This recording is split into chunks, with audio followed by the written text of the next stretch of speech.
In the wild, parenting is an art shaped by instinct and environment.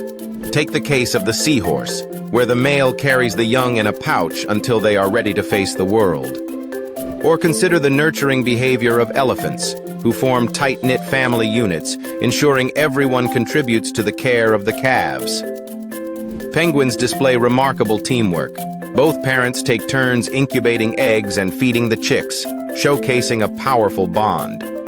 Even in the insect kingdom, like in bees, the queen relies on worker bees to protect and feed her offspring, demonstrating a complex social structure.